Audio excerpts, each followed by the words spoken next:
जय श्री कृष्ण दोस्तों, राधे राधे। वैशाख मास महात्म्य अध्याय 10।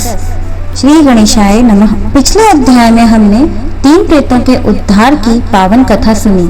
अब इस अध्याय में हम राजा महिरथ की कथा का श्रवण करेंगे। यमराज कहते हैं, ब्राह्मण, पूर्व काल की बात है, महिरथ नाम से विख्यात एक राजा थे। उन्हें अपने पूर्ण जन्म के पुण्यों के फल स्वरूप प्रचुर ऐश्वर्य और संपत्ति प्राप्त हुई थी। परंतु राजा राज्य लक्ष्मी का सारा भार मंत्री पर रखकर स्वयं विषय भोग में आसक्त हो रहे थे। वे न प्रजा की ओर दृष्टि डालते थे, न ही धन की ओर। धर्म और अर्थ का काम भी कभी नहीं देखते थे।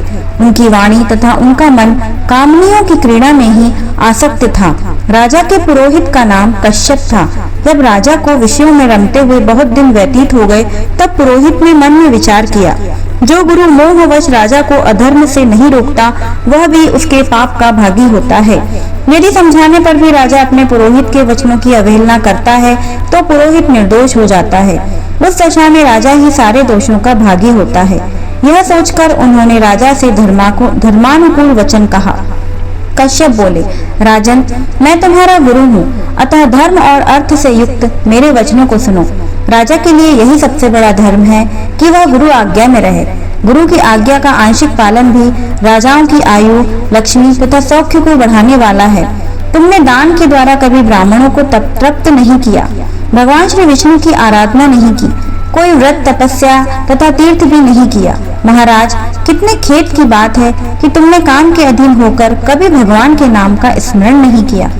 अबलाओं की संगति में पड़कर विद्वानों की संगति नहीं की। जिसका मन स्त्रियों ने हर लिया, उसे अपनी विद्या, तपस्या, त्याग, नीति तथा विवेकशील चित्त से क्या लाभ हुआ। एकमात्र धर्म ही सबसे महान और श्रेष्ठ है, जो मृत्यु के बाद भी साथ जाता है। शरीर के उपभोग में आने वाली अन्य वस्तुएं जितनी हैं, वे सब यही नष्ट हो जाती हैं। धर्म की सहायता से ही मनुष्य दुर्गति से पार होता है। राजेंद्र, क्या तुम नहीं जानते, मनुष्यों के जीवन का विलास जल की उत्ताल तरंगों के समान चंचल एवं अनित्य है, जिनके लिए विनय ही पगड़ी और मुकुट है, सत्य और धर्म ही कुंडल है तथा त्याग ही कंगन है। उन्हें जड़ आभूषणों की क्या आवश्यकता है। मनुष्य के निर्जीव शरीर को ढेले और काट के समान पृथ्वी पर फेंक उसके बंधु बांधव मुंह फेर कर चल देते हैं। केवल धर्म ही उसके पीछे पीछे जाता है। सब कुछ जा रहा है, आयु प्रतिदिन क्षीण हो रही है तथा यह जीवन भी लुप्त होता जा रहा है। ऐसी अवस्था में भी तुम उठकर भागते क्यों नहीं। स्त्री, पुत्र आदि कुटुंब, शरीर तथा द्रव्य संग्रह, ये सब पराये हैं, अनित्य हैं, किंतु पुण्य और पाप अपने हैं। जब एक दिन सब कुछ छोड़कर तुम्हें विवशता पूर्वक जाना ही है, तो तुम अनर्थ में फंसकर अपने धर्म का अनुष्ठान क्यों नहीं करते। मरने के बाद उस दुर्गम पथ पर अकेले कैसे जा सकोगे, जहाँ न ठहरने के लिए स्थान, न खाने योग्य अन्न, न पानी, न राह खर्च और न राह बताने वाला कोई गुरु ही है। यहाँ से प्रस्थान करने के बाद तुम्हारे पीछे कुछ भी नहीं जाएगा, केवल पाप और पुण्य जाते समय तुम्हारे पीछे पीछे जाएंगे। अतः अब तुम आलस्य छोड़कर वेदों तथा स्मृतियों के बताए हुए देश और कुल के अनुरूप हितकारक कर्म का अनुष्ठान करो। धर्म मूलक सदाचार का सेवन करो। अर्थ और काम भी यदि धर्म से रहित हो, तो उनका परित्याग कर देना चाहिए। दिन रात इंद्रिय विजय रूपी योग का अनुष्ठान करना चाहिए, क्योंकि जितेंद्रिय राजा ही प्रजा को अपने वश में रख सकता है। लक्ष्मी अत्यंत प्रगल्भ रमणी के कटाक्ष के समान चंचल होती है। विनय रूपी गुण धारण करने से ही वह राजाओं के पास दीर्घ काल तक ठहरती है।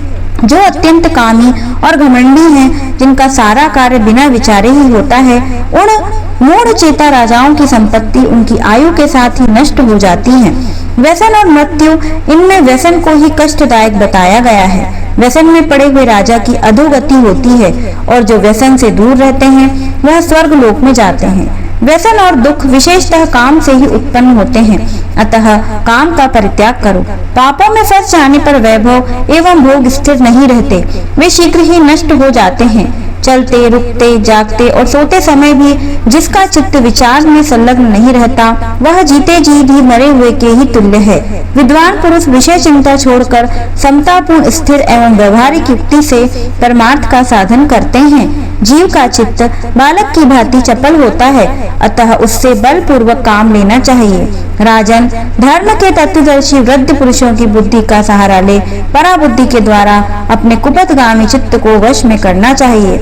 लौकिक धर्म, मित्र, भाई बंधु, हाथ पैरों का चलाना, देशांतर में जाना, शरीर से क्लेश उठाना तथा तीर्थ के लिए प्रयत्न करना आदि कोई भी परम पद की प्राप्ति में सहायता नहीं कर सकते। केवल परमात्मा में मन लगाकर उनका नाम जप करने से ही उस पद की प्राप्ति होती है। इसलिए राजन, विद्वान पुरुष को उचित है कि वह विषयों में प्रवृत्त हुए चित्त को रोकने के लिए यत्न करे। यत्न से ही अवश्य ही वह वश में हो जाता है। यदि मनुष्य मोह में पड़ जाए, स्वयं विचार करने में असमर्थ हो जाए, तो उसे विद्वान सुहृदयों के पास जाकर प्रश्न करना चाहिए। वे पूछने पर यथोचित कर्तव्य का उपदेश देते हैं। कल्याण की इच्छा रखने वाले को हर एक उपाय से काम और क्रोध का निग्रह करना चाहिए, क्योंकि वे दोनों कल्याण का विघात करने के लिए उद्यत रहते हैं। राजन, काम बड़ा बलवान है, वह शरीर के भीतर रहने वाला महान शत्रु है। श्रेय की अभिलाषा रखने वाले पुरुष को उसके अधीन नहीं होना चाहिए, अतः विधि पूर्वक पालन किया हुआ धर्म ही सबसे श्रेष्ठ है। इसलिए तुम धैर्य धारण करके धर्म का आचरण करो। यह श्वास बड़ा चंचल है, जीवन उसी के अधीन है। ऐसी स्थिति में कौन मनुष्य धर्म के आचरण में विलंब करेगा। राजन, जो वृद्धावस्था को प्राप्त हो चुका है, उसका चित्त भी निषिद्ध विषयों की ओर से नहीं हटता। हाय, यह कितने शोक की बात है। पृथ्वीनाथ, इस काम के मोह में पड़कर तुम्हारी सारी उम्र व्यर्थ बीत गई। अब भी तो अपने हित साधन में लगो। राजन, तुम्हारे लिए सर्वोत्तम हित की बात कहता हूँ, क्योंकि मैं तुम्हारा पुरोहित और तुम्हारे भले बुरे कर्मों का भागी हूँ। मुनीश्वरों ने ब्रह्म हत्या, सुरापान, चोरी, गुरु पत्नी गमन आदि महापातक बताए हैं। उनमें से मनुष्य मन, वाणी और शरीर से भी किए हुए जो पाप हैं, उन्हें वैशाख मास नष्ट कर देता है। जैसे सूर्य अंधकार का नाश करता है, उसी प्रकार वैशाख मास पाप रूपी महान अंधकार को सर्वथा नष्ट कर डालता है। इसलिए तुम विधि पूर्वक वैशाख व्रत का पालन करो। राजन, मनुष्य वैशाख मास की विधि के अनुष्ठान के द्वारा होने वाले पुण्य के प्रभाव से जन्म भर किए हुए घोर पापों का परित्याग करके परम धाम को प्राप्त होता है। इसलिए महाराज, तुम भी इस वैशाख मास में प्रातः स्नान करके विधि पूर्वक भगवान मधुसूदन की पूजा करो। जिस प्रकार कूटने छाटने की क्रिया से चावल की भूसी छूट जाती है, मांजने से तांबे की कालिक मिट जाती है, उसी प्रकार शुभ कर्म का अनुष्ठान करने से पुरुष के अंतःकरण का मल धुल जाता है।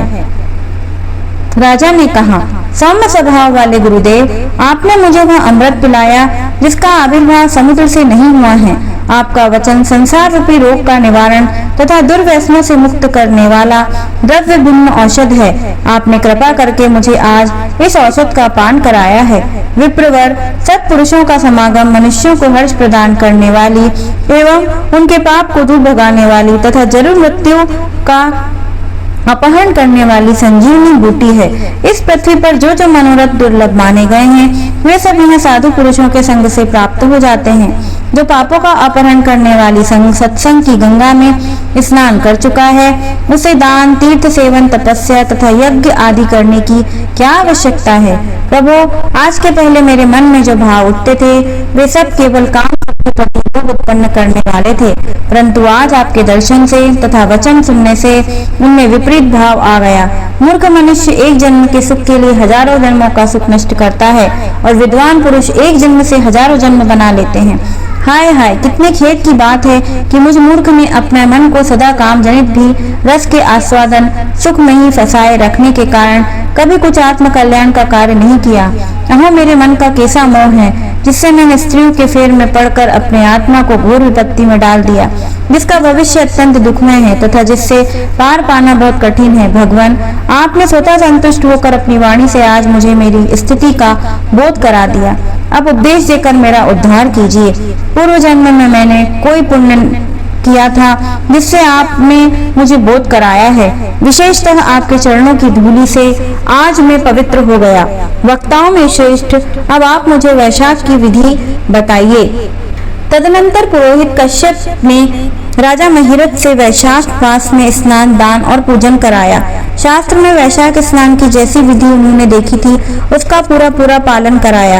राजा महिरथ ने भी गुरु की प्रेरणा से उस समय विधि पूर्वक सब नियमों का पालन किया तथा माधव मास का जो विधान उन्होंने बताया था वह सब आदर पूर्वक सुना। उन नरश्रेष्ठ ने प्रातः काल स्नान करके भक्ति भाव के साथ पाद्य और अर्घ देकर श्री हरि का पूजन किया तथा नैवेद्य भोग लगाया। जय श्री कृष्ण। राधे राधे।